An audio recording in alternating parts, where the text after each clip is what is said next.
Stingray blue. Stingray blue. Motherfucking Corvette, I'm talking about. Like plow, 100% is a child, nothing but victory now. Like plow, 100% is a child, nothing but victory now. All in my lane, I'm driving a Corvette, it's Stingray blue. I don't complain, I must obtain, fuck the attention it's tended to. What's up, my high vibrational people? My son B. Jola and Kendrick. Quick nugget I need to drop in you guys' lap today, real quick. You know, most people, we have unknowingly, usually, a scarcity mindset. Simply means that we don't see the glass as being half full. For many of us, you know, we've been raised in an environment where we struggle with this thing that we call currency, or what we currently see. So money is what you currently see. So many of us, we see lack.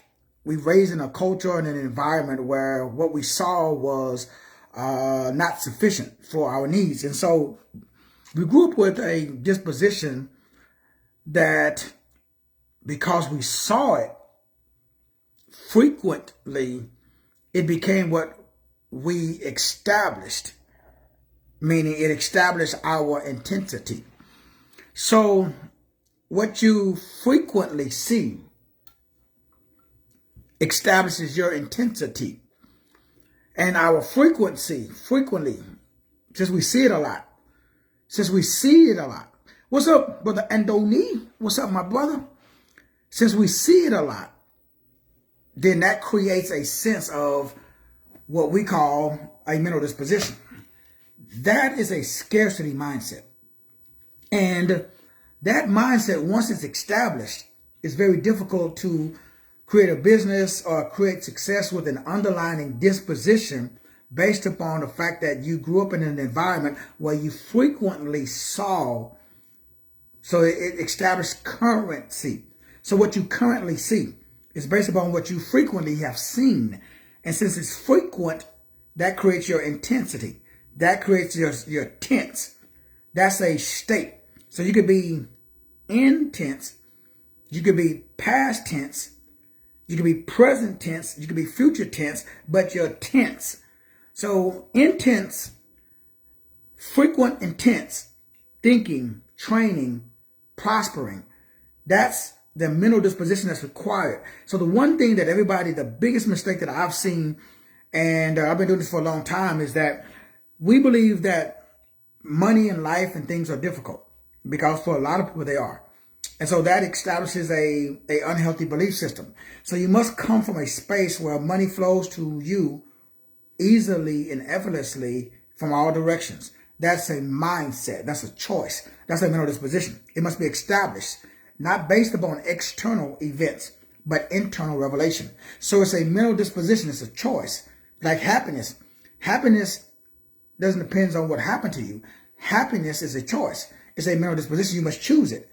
But nobody outside of you can make you happy. But a lot of times we put the keys to our happiness in somebody else's pocket, and then we wonder why we're not happy. Same thing with prosperity, with wealth. Wealth is a choice. It's a mental disposition. It's a mindset. Wealth has nothing to do with your bank account. Wealth has to do with your self-worth. It has to do with your mental disposition. So that means that's a choice. You choose who you choose to see yourself as. That's a choice. Now, that choice has to be made consistently, and it has to be made frequently. It must be done every day. So every day in every way, I'm getting better and better. That's a choice. That's a mantra. That's a mental disposition. So money flows to me easily and effortlessly. And because I choose, it's a choice. So I'm not basing this on external demonstration. I'm basing this on internal revelation. So internal revelation overrides external demonstration. So there's a war going on between what is external and what's internal. What's going on, Sister Short of the West? What's going on, my sister? And so by establishing that mental disposition, so let's cut to the chase. You got to make a choice. We believe, because externally it probably is true. Just because it's true, the brain doesn't care. So the brain doesn't base its operating system on facts. The biggest mistake that everybody makes is facts. The brain doesn't care about reality. The brain only cares about frequently repeated mentality. Let me say it again. The brain doesn't care about facts. The brain doesn't care about truth. The brain is going to bring to you whatever is held by you. The brain is going to bring to you, or it's going to lie. What's up, Brother Daniel? What's up, my brother? So the brain is going to establish in your reality whatever is in your mentality, whether it is true or not.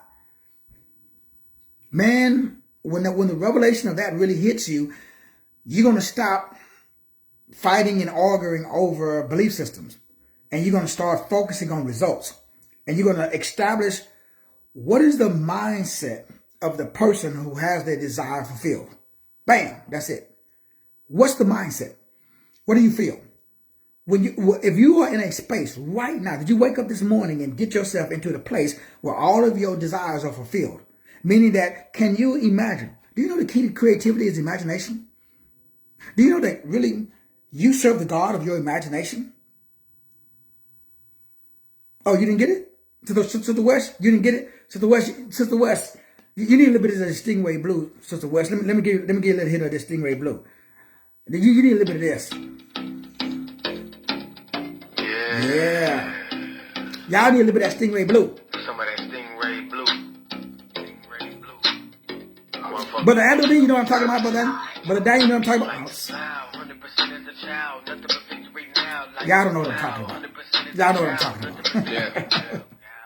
Out of my lane, out of my lane. I'm driving a Corvette, Stingray Blue. See, you gotta be driving that Corvette, but they gotta be Stingray Blue. You know what I'm saying? Y'all don't know what I'm talking about. That's a mental disposition. So how did I get here? You know how I got here? It ain't got nothing to do with reality. It ain't got nothing to do with your bank account. It ain't got nothing to do with your muscles. It ain't got nothing to do with the color of your skin. I don't care if you're black, white, green, or blue. It has nothing to do with everything that you've been taught. See, they taught us a system that's based upon somebody's definition of morality. They did not teach you causality. Unfortunately, most people don't know how to cause things to manifest in their life. Right, Sister West? So causality. What is causality? What causes things to grow? Imagination. What do I mean? If you are depressed right now, that simply means that your body is telling you, we're tired of playing this character.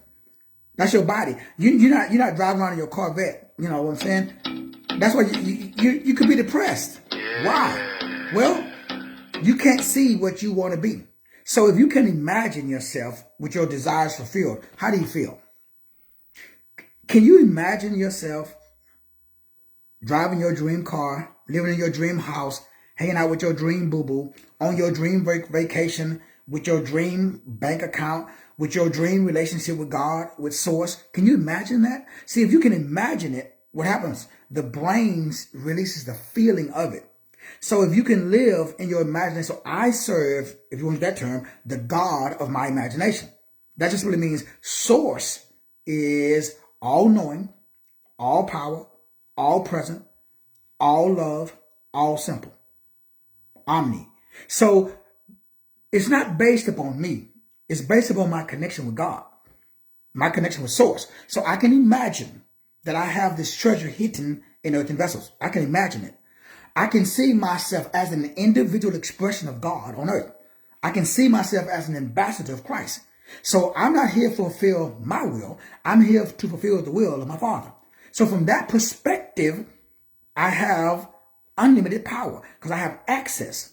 I don't have it, but I got access. So my access, again, gives me an increase in my capacity to use my imagination to see my desires fulfilled. That just simply means that when in the morning when I wake up, regardless of what's going on external, I choose. I make a choice. The Bible says, choose ye this day whom you will serve. So I choose to oscillate and vibrate inside of a frequency, looking for my frequency. Where's it at? Where's it at? So I choose, and you can make that same choice. So in conclusion, short and sweet message today, I want to drop this nugget in your lap. There is no such thing as lack. Lack, poverty, is the absence of something needed. What's needed? Creativity. What is creativity? Imagination. What is imagination? Imagination is image that creates a nation. It's imagination. It's an image. This image is the result of your vocal cords. Vocal. So I use vocals. See, that's a sound. That's a frequency. That's a wave. That's a vibration. So what does that do? That increases my creativity, my intensity. That gives me motivation. That keeps me excited. That keeps me motivated. That keeps me amped up. So I'm able to operate.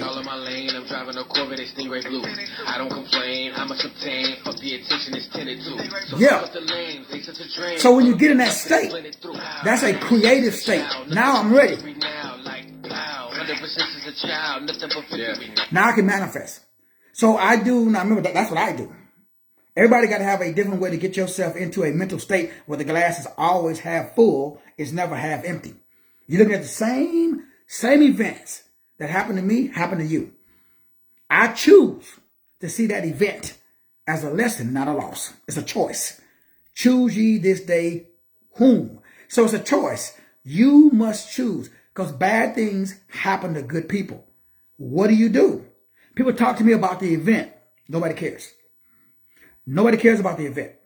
If a bad event happened to you, you're going to tell me, man, what they did. Doc, you ain't going to believe what happened, bro. He said, she said. Okay, what you going to do? See, whatever you react to, you enact. So why would you join somebody else's drama, somebody else's play? You got your own narrative. So I'm not going to join in somebody else's play. I got my own. So you're supposed to be the writer. You're supposed to be the director of your own script. That's your story. So take the vision, write it down, so that those that read it can run with it. Habakkuk 2:2. Everybody on this call, you are the generator, the operator, and director of your script. How do I generate, operate, and direct? Well, you see that on the wall right there? That's my generator, operating, directing. Anytime I get confused and bump my head, I remind myself of the significance of myself. So I know that's backwards, but let me make sure y'all understand, because this is very important. So in the mornings when I wake up, if I get confused, Brother Daniel, and I have a stupid attack, I remind myself that this is my sword. But my sword is nothing but a bunch of words. So the word faith means pistis, pistuo, and paito. If you can wrap your brain around this will F up your life forever. You will never, ever, be broke again. It's impossible. Because now you understand Hebrews 11:3. And you understand Hebrews 4:12. Now you are high vibrational like Kibelon. Right, Sister Cheryl? Once you get on this level, there is no devil. Who are you going to fight? Who are you going to fight? There is no level. There's no devil on this level. You become one with source. See, when you become one with source, then you understand. Now you got the language of God. Now you're not speaking man language. Now you know this. You know that in the beginning was the word. You got John 1:1. You know that the word of God is alive, powerful, sharper than any two-edged sword, has the ability to divide spirit, soul, joint, marrow, and is the son of the thoughts and intents of the heart. Now you're on a level where there is no devil, because now you're operating in Hebrews 4:12. Then when you're really ready to F up the game, that's when you jump down over here and you get the word became flesh, and it started to beep, walk around. Then you got some John 1:14. Oh, y'all ain't ready. I don't think y'all ready. Then you start understanding the metaphysics of opulence. Then you're operating in a place where you're establishing heaven on earth. Look at the word heaven and the word earth. Change those letters around. You see that word? That's E-A-R, your ear. Hear and ear. Now you're understanding the metaphysics of opulence, love, light, giving, living, receiving, ease, influence, affluence, mentalism, spiritualism, appreciation, recognition. Come on, preacher. Come on, preacher. I don't know if y'all ready. I don't know if y'all ready. If y'all not ready, y'all need to get ready. You know what I'm saying? Y'all need to get ready. So now I understand. This is the money quadrant. This is the health quadrant. This is the wisdom quadrant. This is the relationship quadrant. So I want to work on my money. So 3, 3, 6, because that's my numbers. So I use my creative imagination to communicate in exchange for paper. That's how we do it, Brother Paul. That's how we do it. Let's say I need to work on my health, where I am a 1, 2, 3. So I use independent, peaceful creativity in my workout. Why? Because letters are fetters. They are chains. They are literally runes. They are sigils. They are signets. They are signs. And then if I need to establish a higher mental disposition. Then I use my 2, my 1, and my 3. If I'm working on my relationships, then I need to use my 5, my 4, and my 9. This is my weapon because it's based upon my name, my niche, my narrative. So my name is based upon the month I was born. My niche is the day I was born. My story is the year that I was born. My story establishes my glory. It's all in the words, because my words, I take the S and I put it in the front. It becomes my sword and my shield. So I have a sword and a shield given to me by source. Sister West, I don't think they're ready. I don't think they're ready. Let me leave y'all with a little of this Stingray Blue. Let me leave y'all with a little of this Stingray Blue, because I don't know if y'all ready. So if you ready, Brother Paul, you ready? Sister Tina, you ready? If y'all ready, y'all need to join the Kingdom Millionaires Training Center today. And that way you can get you a Corvette and you can drive around. Y'all need to get this Corvette. You know what I'm saying? Y'all need to get this Stingray Blue. Yeah. All in my lane, I'm driving a Corvette, Stingray Blue. Yeah. I don't complain. Sister West, I don't think they're ready. Brother Paul, you think they're ready, Brother Paul? Y'all ready? Are y'all ready? Let's get this party started. I'm going to see y'all at the top. God bless.